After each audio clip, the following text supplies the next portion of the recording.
उत्तर प्रदेश की 10 विधानसभा सीटों पर उपचुनाव होने वाले हैं और उपचुनाव को लेकर भारतीय जनता पार्टी पूरी ताकत और मुस्तैदी के साथ चुनाव जीतने की कोशिश में लगी हुई है। भारतीय जनता पार्टी के वरिष्ठ नेता और उत्तर प्रदेश के प्रदेश अध्यक्ष भूपेंद्र सिंह चौधरी जी हमारे साथ हैं। सर, उपचुनाव 10 सीटों पर होने वाले हैं, आप लोग लगातार तैयारी कर रहे हैं। अखिलेश यादव की तरफ से एक बार फिर पीडीए का नारा दिया जा रहा है, क्या आपकी तैयारी है और अखिलेश यादव को जो पीडीए का नारा है उस पर क्या कहेंगे? हमारी तैयारी पार्टी की तरफ से, संगठन की ओर से जो हमारा स्ट्रक्चर है, हमने अपना पूरी तैयारी कर ली है उसकी। और हमारा सदस्यता अभियान चल रहा है। सदस्यता अभियान के पहले चरण में हम लोगों ने इन सीटों को भी फोकस किया है और बड़े उत्साह से लोग भारतीय जनता पार्टी का सदस्य बन रहे हैं। और संगठन की दृष्टि से हमारी पूरी तैयारी है। और जैसे भी आचार संहिता लगेगी, आचार संहिता लगने के तुरंत बाद हम लोग प्रत्याशी चयन की प्रक्रिया पूर्ण करके माननीय योगी जी के नेतृत्व में सभी एनडीए के घटक दल पूरी ताकत के साथ जनता के बीच में जाएंगे। जहाँ तक पीडीए उनका एक धोखा है।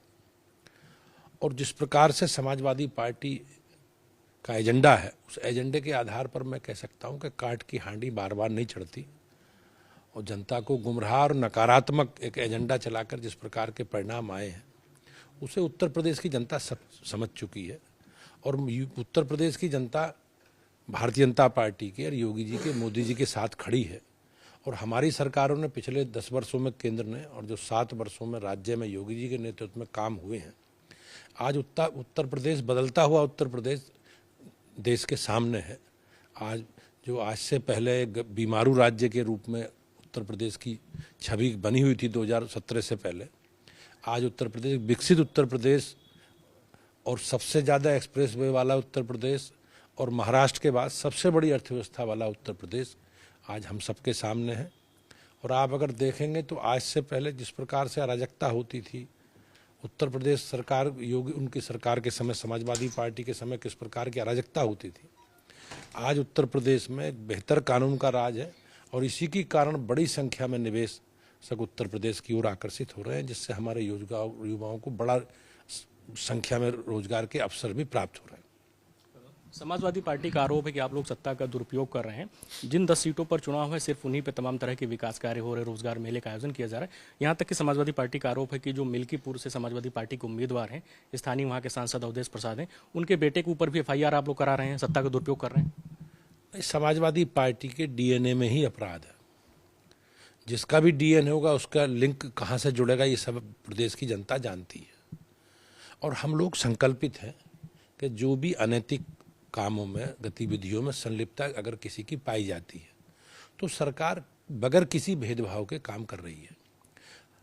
हमारी सरकार अपराध और अपराधियों के कठोरता के संकल्प के साथ जनता ने हमें चुना है।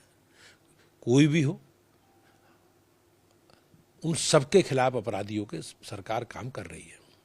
जहाँ तक समाजवादी पार्टी का चरित्र आप देखेंगे और किस प्रकार से पूरा प्रदेश जब वो आते हैं अराजकता की तरफ बढ़ जाता है। किस प्रकार से समाजवादी पार्टी के अभी विधायक, आपने उनका बयान सुना महबूब अली का, कि किस प्रकार से वो बयान दे रहे हैं, लोगों को धमकाने का काम कर रहे हैं। तो अब उत्तर प्रदेश की जनता इस धमकाए में आने वाली नहीं है और हम सब लोग सब जानते हैं। समाजवादी पार्टी के कुछ बागी विधायक राज्यसभा चुनाव के समय से आपके साथ हैं। उनमें से एक राकेश सिंह है, जिन्होंने कहा कि समाजवादी पार्टी उनका ख्याल नहीं कर रही, उन्हें जिम्मेदारी नहीं दे रही। और समाजवादी पार्टी के कई विधायक भारतीय जनता पार्टी के संपर्क में है। तो क्या बीजेपी के संपर्क में सपा के विधायक हैं? कुछ नहीं, निश्चित रूप से हैं, हमारे संपर्क में है। और मुझे विश्वास है कि जब धीरे धीरे समाजवादी पार्टी में जिस कुनबे में जिस तरह का बिखराव है, तो उसमें बहुत बड़ी संख्या में लोग भारतीय जनता पार्टी की नीतियों से प्रभावित होकर हमारे साथ आएंगे। कांग्रेस पार्टी के वरिष्ठ नेता राहुल गांधी की तरफ से संविधान को लेकर, जातीय जनगणना को लेकर भारतीय जनता पार्टी पर लगातार निशाना साधा जा रहा है। जातीय जनगणना का विषय को लेकर आप लोग क्या कहेंगे?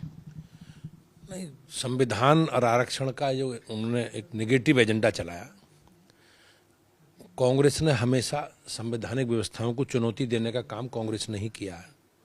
कांग्रेस ने अपनी सरकारों के समय कितनी बार धारा 356 इस्तेमाल किया, इमरजेंसी लगाने का काम किया, लोगों को जेल में डालने का काम किया। और आपने देखा होगा हमेशा आरक्षण के विरोध, चाहे राहुल गांधी जी के पिता श्री राजीव गांधी जी के बयान रहे हों, जवाहरलाल जी के रहे हों। और राहुल गांधी जी ने भी अभी जो विदेशों में जिस प्रकार का बयान दे रहे हैं वो, उसे देश की जनता सब जानती है। और हमारी पार्टी एक ऐसी पार्टी है जिसमें संगठन में भी आरक्षण की व्यवस्था है। जो संवैधानिक व्यवस्था है देश में आरक्षण को लेकर, जो प्रदत्त व्यवस्था है संविधान में, भाजपा संगठन में भी उसके का पालन करती है। तो ये काट की हांडी बार बार नहीं चढ़ती, जनता सब जानती है। भारतीय जनता पार्टी का देश भर में सदस्यता अभियान चल रहा है। आप लोग देश भर में नंबर 1 पे हैं, समाज के सभी वर्ग जुड़ रहे हैं, लेकिन इस सदस्यता अभियान में एक बात देखने को मिल रही है कि जो मुस्लिम समाज के लोग हैं उनकी भागीदारी कुछ आपके सदस्यता अभियान में ज़्यादा है, क्या कहेंगे? नहीं, हम लोगों का जो प्रयास है, सबका साथ सबका विकास और सबका विश्वास, और हम लोग पार्टी का भी हमारा स्वरूप सर्वव्यापी सर्वस्पर्शी है। तो हम सबको जोड़ रहे हैं, प्रयास सबको जोड़ करके भारतीय जनता पार्टी को, जो हमारी सरकार है, हमारी सरकार उसी एजेंडे पर आगे बढ़ रही है। जहाँ तक सदस्यता का विषय है, तो सदस्यता हमारी पार्टी के सभी कार्यकर्ताओं ने मिलकर जो हमारा केंद्रीय पार्टी का ने हमें लक्ष्य दिया है, उस लक्ष्य को हम लोग पूरा कर रहे हैं।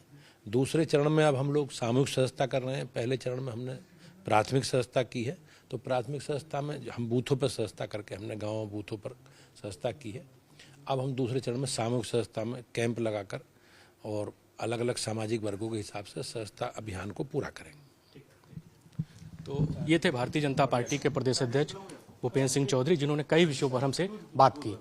वीडियो जर्नलिस्ट सुंदरम केसरी के साथ धीरज त्रिपाठी, लाइव टाइम्स, लखनऊ।